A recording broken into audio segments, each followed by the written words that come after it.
વિસ્તારવાદ આ બધું આ 10 વર્ષની અંદર અનેક ચૌધરી આગેવાનો દલુભાઈથી કરીને પરથીભાઈથી કરીને જોઈતાભાઈથી કરીને અનેક આપણા આગેવાનો અને તમામ સમાજના જે આગેવાનો હતા એ સાથે મળીને જિલ્લાનું વિચારતા.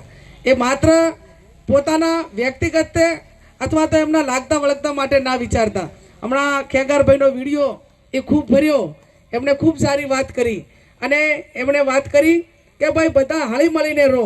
હળી મળીને એટલા માટે રહો કે કોઈકને મદદ કરો તો તમને કોઈ મદદ કરશે.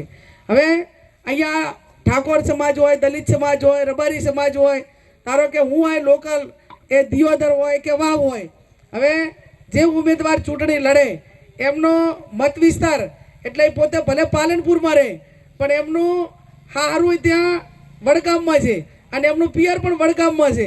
એટલે એમને જે કોઈ અહીંયા આવીને એમ ના કહી કે ભાઈ અમારા વોટ તમને કામ આવશે અને એકાબીજાને મદદ કરશું. એટલે એ વિષય એમનો છે. છતાં આપ સૌને મારી બે હાથ જોડીને વિનંતી કે 7મી તારીખે મતદાન છે.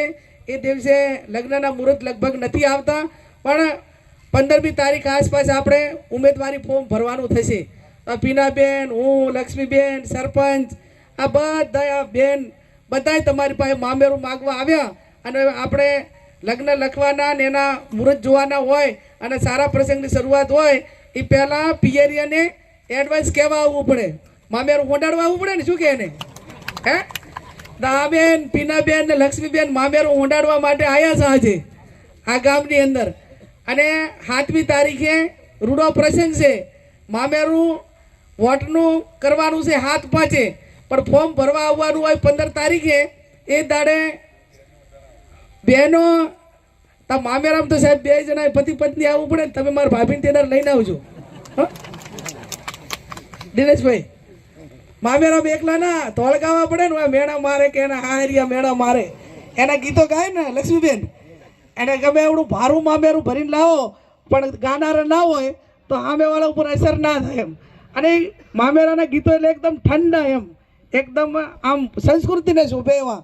અને એવા ગીતો જ્યારે ગવડાવવાના હોય ત્યારે બહેનોને ફોર્મ ભરવા માટે લાવજો. અને મેં ત્યાં આપણે ઢુવાઈ કીધું હતું, ત્યાં બાબરે કીધું હતું, ફરી કહું છું કે 2017માં મારું ફોર્મ ભરવા માટે વાવ વિધાનસભાના તમામ સમાજના મતદારો એ ટ્રેક્ટર લઈને અમે ભાભરથી હોય ગામ ગયા હતા. એમ ગઈ રાતે મેં ભાભર મિટિંગ કરી હતી. કીધું આપણે આખા જિલ્લાનો ફોર્મ આ ભરવાનું છે અને આખો જિલ્લો ખેડૂત ને પશુપાલક છે તો પશુપાલક ને ખેડૂતોનો જિલ્લો હોય ત્યારે મારું ફોર્મ ભરવા માટે ભાભરથી ટ્રેક્ટર આવતા હોય તો તમારે ત્યાં નજીક છે એટલે બધા ટ્રેક્ટર લઈને આવશો કે નહીં આવો એમ. અને ખેડૂતની દીકરી ફોર્મ ભરે છે.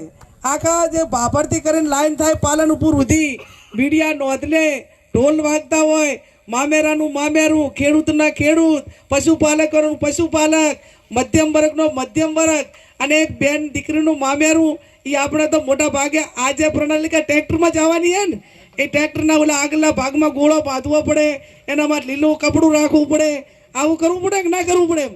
એના ગાડીમાં 2 જણા 5 જણા થાય એના નહીં. મામેરું તો કડા ધડે હોય અને કડા ધડે મામેરું હોય ત્યારે આપ સૌ જે તારીખ 15 નક્કી કરીએ છીએ એ તારીખે તમામ સમાજના વડીલો, ઇવન ભાઈઓ બહેનો મોટી સંખ્યામાં ફોર્મ ભરાવવા માટે આવજો.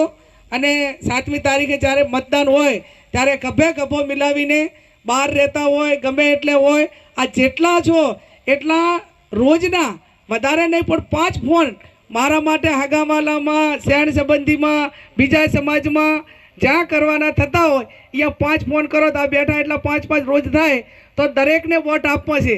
પણ એ તમારી કોઈકને કોઈક રાહ જોવે છે. કાં તો ફોનની રાહ જોવે છે, રૂબરૂની રાહ જોવે છે.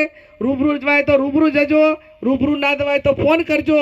પણ આપ સૌ 7મી તારીખે કોંગ્રેસને વોટ આપી, જ્ઞાનીબેનને વોટ આપી, પંજાના નિશાન ઉપર વોટ આપી અને આ મતનું મામેરું ભરજો. એ શબ્દ સાથે આપ સૌનો ખૂબ ખૂબ હૃદયપૂર્વક આભાર માનું.